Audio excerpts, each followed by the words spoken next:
everybody. Scott Golden here with the Pro Wrestling Logic YouTube channel, and we are going to cover SmackDown a little bit later than I anticipated, but we're going to cover it the same night, which is always a good thing.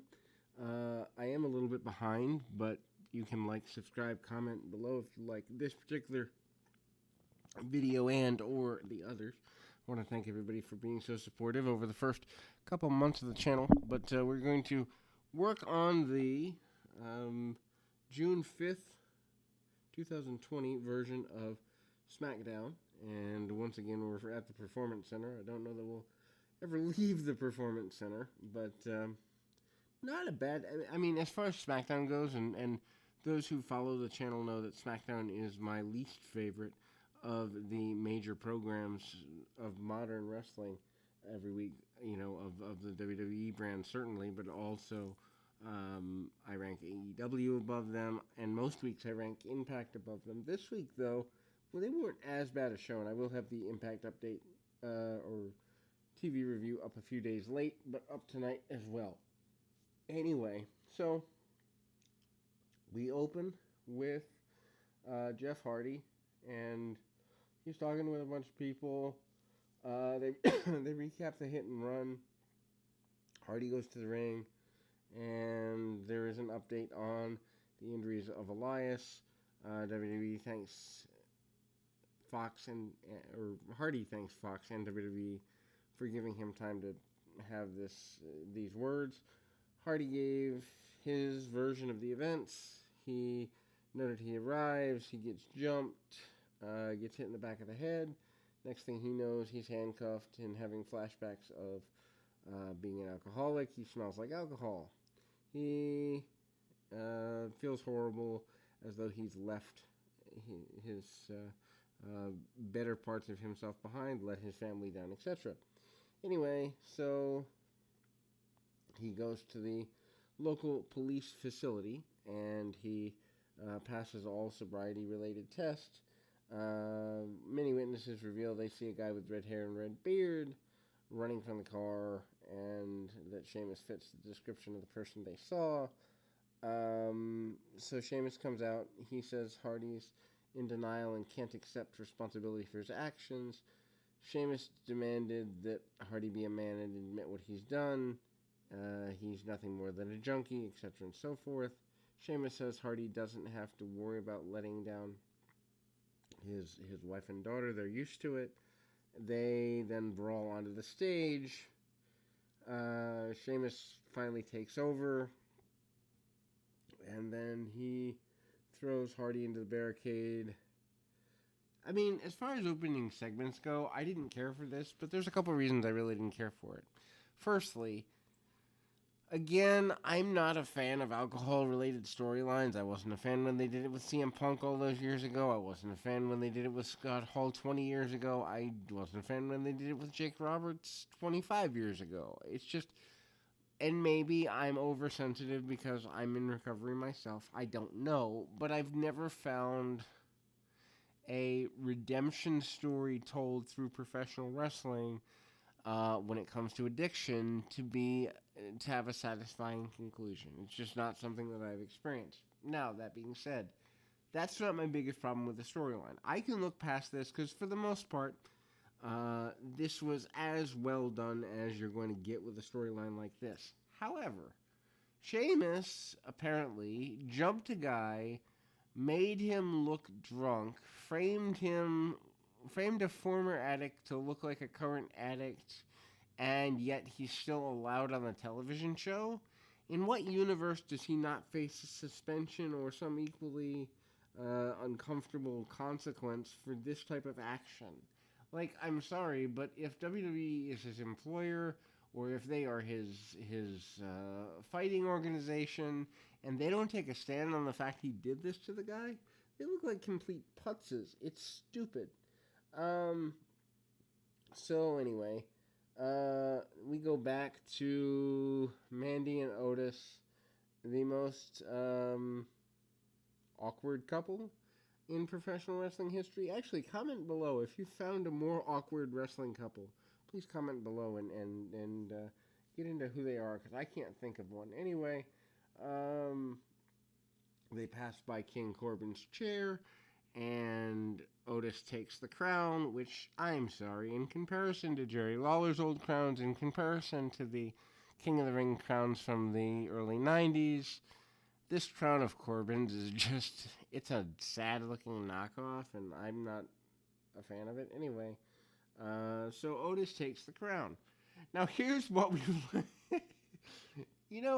not that I expect that, people are using professional wrestling to give moral lessons to their children, although in the 80s, I'm sure some parents did, right? Hulk Hogan, say your prayers, eat your vitamins, which turned out to be steroids, blah, blah, blah. But anyway, there was a time when you could count on wrestling for some good moral fiber. We learn in this segment, however, that Otis, who is a babyface, steals. Now, yes, Corbin has been a bully and a pain in the tail for several weeks, but the way that Otis, who is a little bit short in the mental department, according to storyline, remedies being bullied is to steal. Not a fan of the lack of logic of this particular storyline. Anyway, Corbin's furious when his crown has been absconded with. The match that follows is Otis and Corbin. I'm not a fan of this. I mean, it's a slow pace, punch, kick, do it again kind of thing. Finish really comes out of nowhere. Otis takes the advantage early, hits some clotheslines. They brawl around the ringside area. They go to the outside. Otis avoids a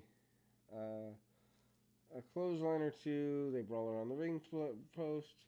And Corbin hits a spine buster. Otis out and makes a pretty intense comeback. Hits a splash in the corner. Otis teases the caterpillar but doesn't get it. Corbin rolls out of the ring before he gets caterpillared. Well, that sounds kind of kinky. Anyway, Corbin hits Otis with a chair for the disqualification. And then he's superhuman. He makes a comeback, and Otis hits the caterpillar for the post-match celebration point. Anyway, Miz and Morrison are out there. They're sitting in a white van. I wonder if they're down by a river. And anyway, they're using some spying equipment. I wonder where they got that amid the coronavirus. Like, where do you find all this random equipment? Not like they went to the local Walmart and bought all this stuff. Anyway, they're waiting for Braun Strowman to arrive. And I'm realizing as I recap this that this program was not as great as I thought, but there are some segments I really did enjoy. We'll get to those later on. Anyhow, back from the break, Miz and Morrison talk about annoying coworkers and how annoyed they are with Strowman, and they promise to make Strowman's life miserable until Backlash. Well, I mean, one of his first title defenses is against two mid-card guys. Doesn't that make his life miserable? Oh, you mean in storyline. Okay. Anyway, so Mrs. Morrison watched as Strowman puts water in his bottle. Suddenly, his protein shake goes everywhere. Mrs. Morrison laughed and mocked him. Kayla Braxton tries to interview Shorty G, but Mojo Rawley, I'd forgotten he was even employed, interrupts and mocks him, makes a bunch of short jokes. G, big surprise there. Cesaro and Nakamura show up. They do a 3-on run on Shorty G until the New Day comes in to make the save for the match later, which, well, hey, it's a good way to fill time, I suppose. Lacey Evans makes her way to the ring. Sonya Deville jumps her from behind, and Lacey defeats Sonya, which is just stupid. How many times have they talked about Sonya Deville being a real fighter, MMA, etc., etc.? She's, bad to the bone, blah, blah, blah. And then she can't get by some random southern drawling wrestler who happen to be in the military, but we don't really pay attention to that. And she looks demure and weak most of the time. Again, stupid booking, especially when you have someone in DeVille who could be used for Shayna Baszler, a returning Ronda Rousey, Jessica Duke when they bring her up, or Jessica Duke? Yeah, I think that's right. I don't even know her name. I'm sorry. Anyway, so in reality, this is just a waste of a talented person. So, very basic match. Match goes too long. They tried hard, but it just doesn't click. They never hit second gear. DeVille has good character development. Another reason she shouldn't be in matches like this. And then Evans takes over, hits a slingshot elbow for a near fall. DeVille nails her with a shot to the stomach. Evans fights back, but DeVille caught her with a big boot. DeVille slows the pace down and stands on her hair. DeVille falls into the referee. The referee went down. Oh, I didn't like this either, as I note. So the referee goes down and he's feigning an injury. Now, referees feign injuries all the time. We know that in wrestling logic, if a referee gets hit with a feather, he falls down and stays down till the 31st of April. And yes, I know April has 30 days. Anyway, this time the referee is complaining, conventing, and convulsing to try to get attention for somebody to come down and save him. They bring in another referee.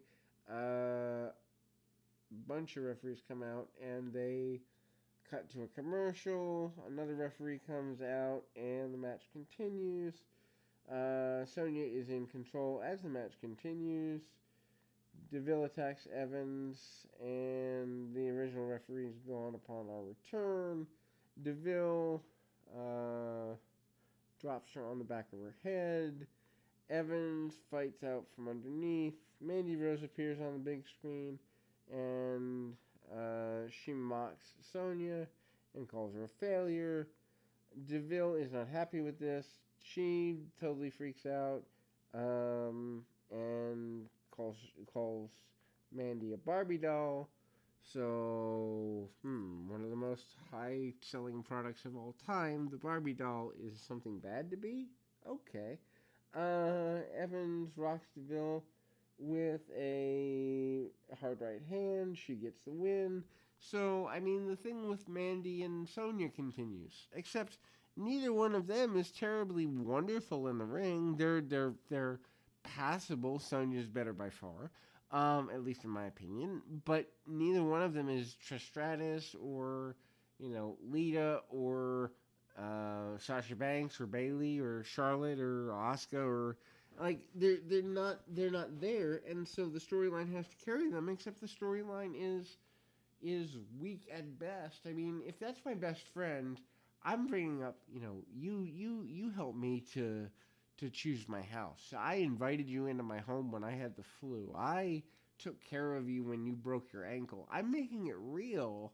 And this you're a Barbie doll, well, you're a failure. It's just, these are third grade insults on national television, and I don't really understand why no one is not getting that this isn't where the common denominator is. If the product you're putting forward is targeted at elementary school kids, I guess that's fine. And I guess with Otis and now this female, the woman storyline, maybe they are looking at elementary school kids as the way to go. But if that's the case, why not put this on the network or on a smaller thing? If I'm going for a network television property, I'm gonna target people that can spend money, and that's the 18 to 35 demographic, male and female, and that's where I'm going anyway.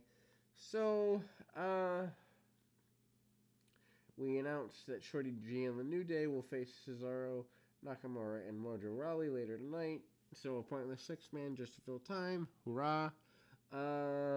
Matt Riddle is shown in the video package. Please, please, please don't blow it with Matt Riddle.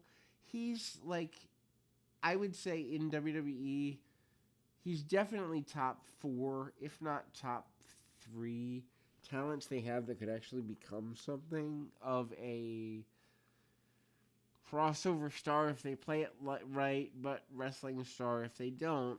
And I have very little faith that they won't botch this. Anyway, we back to Miz and Morrison again in the van. By this point, they've been in there for several minutes and nobody's had to pee. Anyway, so they do a sliming of Caleb Braxton, meant for Strowman. Strowman knows it's Miz and Morrison. He gets angry at them. They laugh at the misery of everybody involved. So Renee Young, she's in the ring. She brings out the Intercontinental Championship.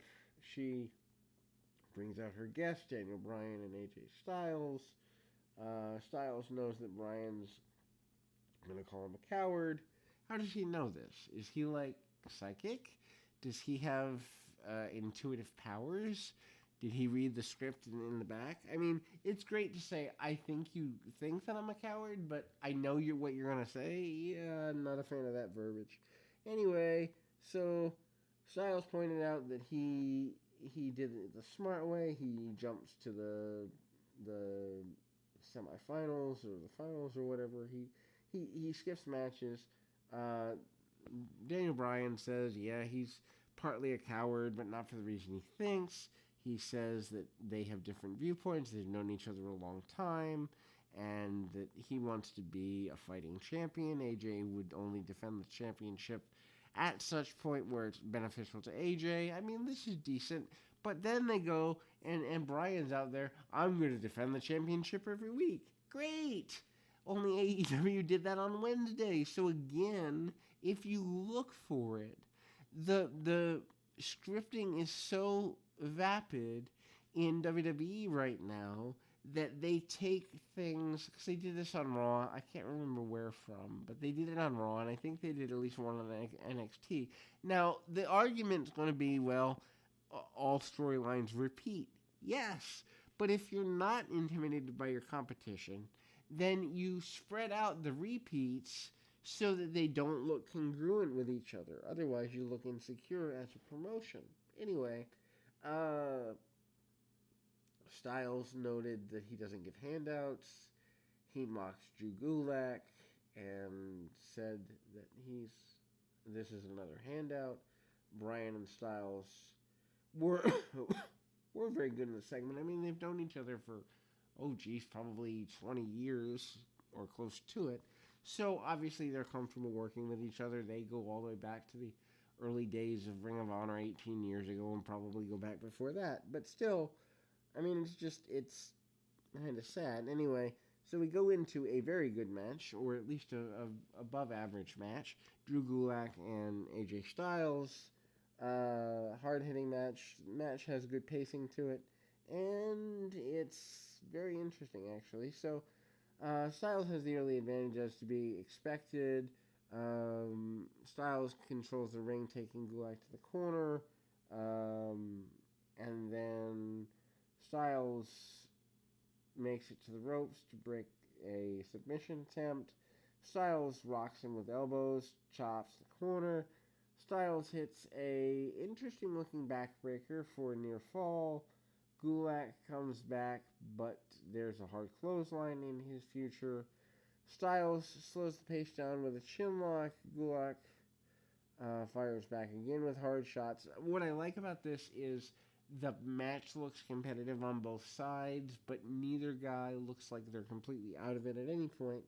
Gulak hits a shotgun dropkick and release suplex. He hits a Michinoku driver for what looks like the closest fall of the contest. Styles pokes Gulak in the eye. I love this. Such a short, simple cutoff. I wish more guys would use eye pokes or groin shots or chop blocks, or just really quick transitions. Those are phenomenal and they're wonderful. So he follows up with an inverted DDT. He taunts Daniel Bryan on the outside. Gulak reverses Styles Clash and rolls him up for a surprise win. Now, here's where that And I love the fact that Drew Gulak won. I think it's good for business to have upsets on television. And if AJ wasn't going into the Intercontinental Championship match upcoming really soon here, I'd be all for this. I think this is wonderful. I think it's great. But you've painted yourself into a corner. If the coach of Daniel Bryan can defeat AJ Styles, then why can't Daniel Bryan defeat AJ Styles? Which means you've either made the match ending for the Intercontinental title match, championship match, look stupid, or you've made it look predictable.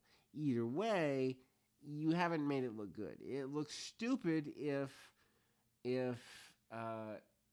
Daniel Bryan, who trains under Gulak, can't beat AJ, and it looks predictable when AJ wins. So the timing on this segment, the timing on this match, would have been better if AJ had done this, after the championship match. I have no problem with him putting Gulak over. I think that's wonderful, but the placement of it is just foolish. Anyway, so Miz and Morrison go after the car of Strowman.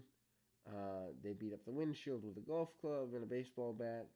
They laugh about it. So this is airing on TV, right? On Fox affiliates around the country, right? So where are the police, the security guards, somebody, anybody, to rectify the vandalism that just occurred? I don't like these types of things, especially when they're outside. Now, let's suppose same thing happens and it's a carport and it's in the building and it's behind a door that says restricted. Okay, no one knows you're there, but if this is on camera and it's streaming everywhere for everybody to see, this is actually really kind of goofy for business. So then we go into what I call the throwaway segment. Throwaway segments generally happen because bookers don't have long-range planning. There is visually nothing wrong with the match, and if you like the people involved, which happens to be Shorty G and the New Day, Cesaro, Shinsuke Nakamura, and Mojo Rawley. And by the way, if I sound congested, it's because I am. My allergies are kicking in June like they normally would in late April. So that's always fun. Anyway, the match is fine, but it has no real consequence. Good action if you like wrestling for the sake of wrestling. Just matches if you're an independent wrestler and you need something to watch. If you just like matches or whatever, this is great. Shorty G charges in and Cesaro catches him. Shorty G rolls through and gets a near fall. Cesaro just blasts Biggie with an uppercut, and Mojo hits the running cross body for a near fall. Shorty G hits an assisted moonsault to the outside, and then Biggie follows up with a big splash. Kingston hits a frog splash off the second rope for a near fall. Kingston then hits a dive to the floor. I hate these when there's no people in the crowd. I'll say that every week until they stop doing them, which they won't, so you're going to hear it for a while. Mojo charges the injured knee of Kingston, who comes up a little worse for wear off the dive. We go to commercial break. We come back, and Kingston has been isolated in the side of the ring. Shorty G gets the hot tag. He goes nuts. He hits a crossbody, and Cesaro hits a belly to belly suplex for the trouble here. Shorty follows up with a beautiful moonsault on Mojo for a near fall. Shorty applies the ankle lock on Mojo, but Nakamura runs in with a running knee. He breaks it up. Mojo hits a hyperdrive on Shorty G for the near fall. Big E makes the blind tag back in and hits the big ending on Mojo for the win. Shorty prevents Cesaro and Nakamura from interfering. I mean, it's satisfying that the babyfaces won, but next week or next segment, no one's going to care or know who won because the match really doesn't have consequence. We go back to the parking lot. Braun discovers his destroyed vehicle. He flips over the van, and it is what it is. I don't like segments like this because if he's strong enough to flip over a van, then why in the world would any wrestler be able to contend with him? It doesn't make sense. It's not logical. I've never liked these feats of strength things where vehicles are involved or large things with wheels. If you want to have him crush an apple, great. Good. If you want to have him bend a crowbar, okay, great. You want to have him crush a hot water bottle, okay, great. That is visual strength that someone could escape. But if he's strong enough to flip a vehicle, there's no one on the planet that should be able to handle this guy. And it just paints you into a corner when you're booking. So anyway, we go to the main event, and before that, Jeff Hardy and Sheamus is announced for Backlash. The main event is Bayley and Sasha Banks versus Alexa and Nikki Cross for the Ladies Tag Team Championships. This is a really good contest and a really nice main event. It builds the tension between Banks and Bayley. I'm not so much a fan of that, but it's good for what it is. Cross goes right after Bayley start the match. Early advantage to the champions. Bayley fights back and backs Bliss into the corner. Heels take over for several minutes here. Bliss rolls Bayley up for a near fall midway through to give us a little hope. And the champions regain control with a running bulldog on Bayley. Cross follows that up with a flying crossbody off the apron, which is really well done. Banks distracts Cross, and Bayley knocked her out of the ring. This gives the challengers a bit of an advantage. We go to the commercial break, and the challengers are in control of the contest. They isolate Nikki Cross, who ostensibly would be the weaker side of the team because Alexa's had more singles success, so that makes sense. Bliss attempts a twisted Bliss, but Banks trips her up. Bayley hits the Bayley to belly off the top, which is beautifully done, and Banks hits a running knee for a near fall. Surprised that wasn't the finish, but they gave us tension, so that's good. Bliss fought to the back and sent Bayley into the, sent Banks into the buckle. Try saying that 3 times fast. Cross gives Bayley a tornado DDT on the floor. Bliss hits a sunset flip bomb on Banks for a close near fall. Banks tries to make the tag. Bayley's on the floor. Banks leaves the ring, and Banks was anything but happy with Bayley being out of position. Banks tags back in and locks in the Banks statement on Cross. Bliss tries to make the save, doesn't get it done. Cross tried to roll up Banks, but Banks countered into the crucifix for the win. The team of Bayley and Banks are the women's tag team champions once again, and they are celebrating like goofballs. This is good. Unfortunately, it's going to lead to them feuding again, but for the match, it was good. I'd go out of my way to watch the Styles Gulak match and the women's tag team match. Other than that, it's throwaway and can be missed. I will be here for the NXT In Your House, I guess, network preview on Sunday, so stay tuned for that. Also, we'll be uploading this week's AEW Dark review as well as this week's Impact review, so if you're still here, stay tuned for that. We'll be finishing out TNT this week as well. But until next time, keep your feet on the ground, your mind in the moment. Until next time, everybody.